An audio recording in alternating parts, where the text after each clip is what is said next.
Como vai? Meu amigo, minha amiga, neste encontro com a vida, eu quero dividir com você alguns pensamentos que o Senhor nosso Deus colocou em meu coração quando estava lendo a carta de Paulo aos Romanos, capítulo 12, a partir do versículo 9, que está assim: O amor deve ser sincero, odeiem o que é mal, apeguem-se ao que é bom, dediquem-se uns aos outros com amor fraternal. Prefiram dar honra aos outros mais do que a si próprios. Nunca lhes falte o zelo. Sejam fervorosos no espírito, sirvam ao Senhor. Alegrem-se na esperança, sejam pacientes na tribulação, perseverem na oração. Compartilhem o que vocês têm com os santos em suas necessidades. Pratiquem a hospitalidade. Paulo dá aqui diversas recomendações aos romanos, aos crentes de Roma. E aqui ele fala sobre o amor. Nós encontramos aqui um eco do que ele escreveu aos Coríntios, 1 Coríntios capítulo 13, a respeito do amor. E encontramos aqui também um eco do Sermão da Montanha, quando Jesus ensinou-nos como lidar com o próximo. Por isso ele diz aqui, o amor deve ser sincero, ou seja, não falso, não maquiado, mas deve ser sincero. O amor entre os irmãos deve ser sincero. Ele diz aqui, odeiem o que é mal, apeguem-se ao que é bom. Ou seja, devemos tirar de nossa frente tudo aquilo que pertence ao pecado, aquilo que é contra a vontade de Deus. Dedique-se uns aos outros com amor fraternal. Prefiram dar honra aos outros mais do que a si próprios. Veja que a lógica aqui do reino dos céus é diferente da lógica desta sociedade. Quando as pessoas procuram luz sobre si mesmas, honras para si mesmas e não honram o próximo. Mas no reino dos céus é dito que é preciso dar honra ao próximo.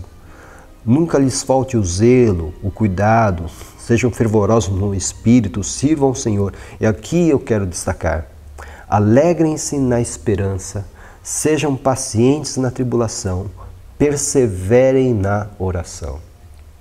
Aqui eu quero destacar alguns pensamentos sobre esta recomendação do apóstolo Paulo.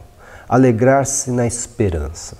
Sim, meu amigo, minha amiga, às vezes nós enfrentamos dias tão difíceis, tão complicados, que querem nos fazer crer que não há nenhuma solução, que não há nenhum caminho, que não há nenhuma alternativa. Então nós temos que olhar para adiante, nós temos que olhar para adiante e confiar que Deus tem a sua provisão para nos ajudar, que o Senhor tem a solução, que o Senhor tem a bênção que precisamos para sair dessa circunstância adversa.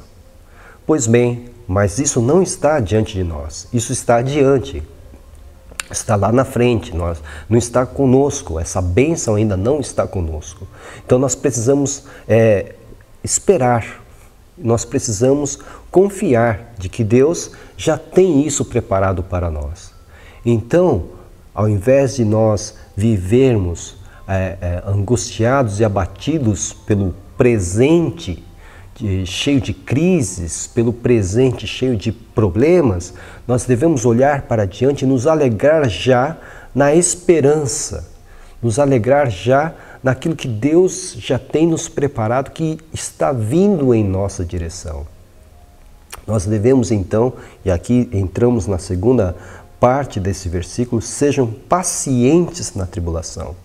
Por isso, eu devo olhar para adiante com alegria, esperando aquilo que está vindo na minha direção e ser paciente naquilo que eu estou experimentando, naquilo que estou enfrentando agora. Por que paciente? Porque virá ajuda, virá a solução. O Senhor nos abençoará, o Senhor ajudará você. Por isso, tenha paciência na tribulação. Porque quando temos paciência na tribulação, aprenderemos também o que é depender de Deus. E ele continua, sejam perseverantes na oração.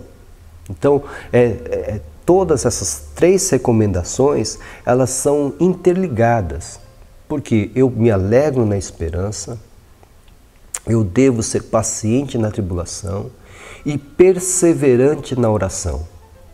Ou seja, durante a minha crise, a minha adversidade, eu tenho que estar perseverando na oração, orando continuamente, com firmeza, alegrando-me já na esperança que eu tenho em Cristo Jesus e tendo paciência, porque na minha oração o Senhor me capacitará a ter paciência na tribulação. Meu amigo, minha amiga, como isso reflete o cidadão do reino dos céus que tem domínio próprio. Algumas vezes nós nos encontramos até em situações de desespero por conta das nossas tribulações. Mas Paulo, através desta carta, nos ensina que nós devemos colocar os nossos corações na direção certa, olhando para o futuro, olhando para a nossa esperança com alegria, porque há resposta. Olhando para o presente, para a nossa situação difícil, com paciência, com aquela paciência que você encontra na história de um homem chamado Jó. E perseverando na oração, ou seja, orando continuamente, orando diariamente, orando sem desistir, sem desanimar. Quando ele diz persevere na oração, é sem desanimar, continuamente, continue a orar e a pedir a Deus, e a solução virá. Por isso, quero deixar a você essas recomendações do apóstolo Paulo, não somente em relação ao amor que deve ser cultivado entre nós, mas principalmente no que diz respeito àquelas situações difíceis que nós temos que enfrentar, e essas situações difíceis precisam ser enfrentadas com alegria na esperança, com paciência na tribulação e com oração perseverante. Nós somos a Igreja Batista em Vila Gerte, estamos situados na Rua Cavalheiro Ernesto Juliano, número 932. Nós temos cultos de segunda a quinta-feira às 8 horas da noite, com destaque para terça-feira às 2h30 da tarde, quando temos a nossa Tarde da Esperança. Um culto onde realizamos grandes campanhas de oração. Aos domingos, 2 cultos, o primeiro às 9 horas da manhã, com a nossa escola bíblica dominical, e o último culto às 6h30 da tarde. Venha nos visitar. Se isso não for possível, procure uma igreja evangélica mais próxima da sua casa. Para maiores informações sobre os nossos cultos, ligue-nos 11 4238 2421. Que o Senhor abençoe ricamente sua vida e que você possa realmente confiar no Senhor, se alegrar na esperança, ser paciente na tribulação e orar perseverantemente, porque Ele abençoará a sua vida. Que seja assim em nome de Jesus. Amém.